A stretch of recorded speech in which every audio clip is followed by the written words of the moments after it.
حجاج کرام پوری دنیا سے حجاز مقدس پہنچ گئے، حج کی تیاری شروع ہے۔ میں جی لاہور آنکھوں کے سامنے ہے، میرے واجب الاحترام برادر نوید صاحب تشریف فرمائیں، دعا لینے کی خاطر کو بندے حج مسلمان ہو کے کرتے، انہیں حسین سمجھ میں آ جاتا۔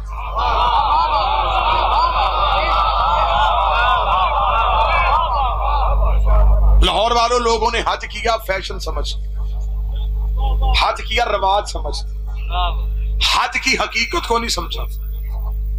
اللہ نے محرم سے چند دن پہلے بندے اپنے گھر بلا کے ان سے پریکٹیکل کروا کے انہیں حسین سمجھایا۔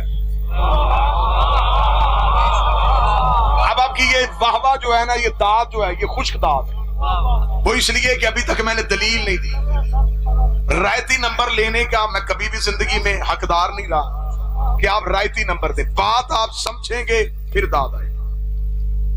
اب لوگوں نے حج کیا، میں نے کہا کہ اللہ نے گھر بلا کے حسین سمجھایا۔ جتنے اعتراض بندے محرم پہ کرتے، اللہ اپنے گھر بلا کے محرم سے پہلے جواب دیتا۔ لے جی دلیلیں پڑھنے لگا۔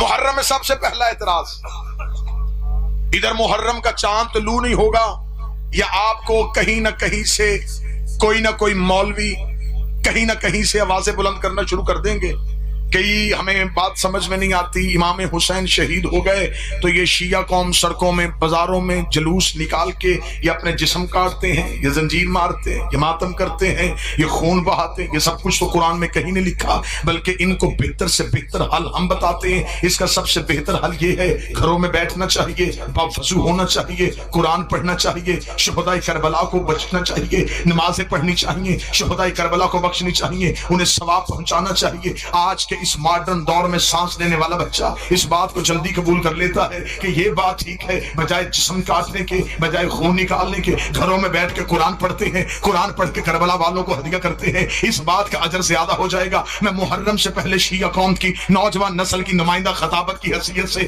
یہ جملے کثرت سیدہ میں ضرور کہنا چاہوں گا کہ جو بندے کہتے ہیں کہ کربلا کے شہداء کو قرآن پڑھ کے بخشنا چاہیے، اس مولوی کی گردن پہ میں گھٹنا رکھ کے اسے یہ منوانے کی کوشش کروں گا، قرآن ہمیشہ اسے بخشا جاتا ہے جو مرنے کے بعد خود نہ پڑھ سکے، قرآن اسے بھیجا جاتا ہے جو مرنے کے بعد خود نہ پڑھ سکے، اور جو نیزے کی نوک پہ قرآن کی تلاوت کرتا ہو وہ تیری آیتوں کا محتاج نہیں ہے، وہ تیری تلاوتوں کا محتاج نہیں ہے، اور قرآن کاریوں کو بخشا جاتا ہے، وارثوں کو نہیں بخشا جاتا۔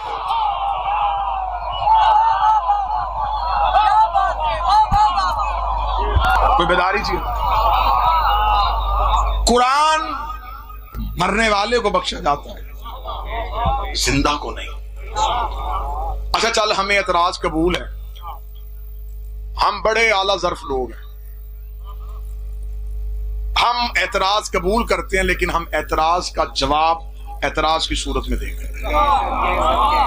آپ نے 15 لاکھ روپیہ خرچ کر کے اللہ کے گھر کا طواف کرنے کا ارادہ کیا، آپ اللہ کے شہر میں پہنچے، آپ نے لبیک اللہم لبیک کی صدا دی، میرے اللہ تیرے بندے تیرے گھر میں حاضر ہو گئے، بتا ہمارے لیے کیا حکم ہے؟ خدا نے کہا وہ پہاڑی ہے صفا، وہ پہاڑی ہے مروہ، ان کے درمیان دوڑ کے آؤ۔ وہاں مولوی اللہ سے پوچھتا، یہاں دوڑنے سے ابراہیم کو کیا ملے گا؟ نہیں نہیں نہیں نہیں، مجھے وہ تائید ابھی آئی نہیں۔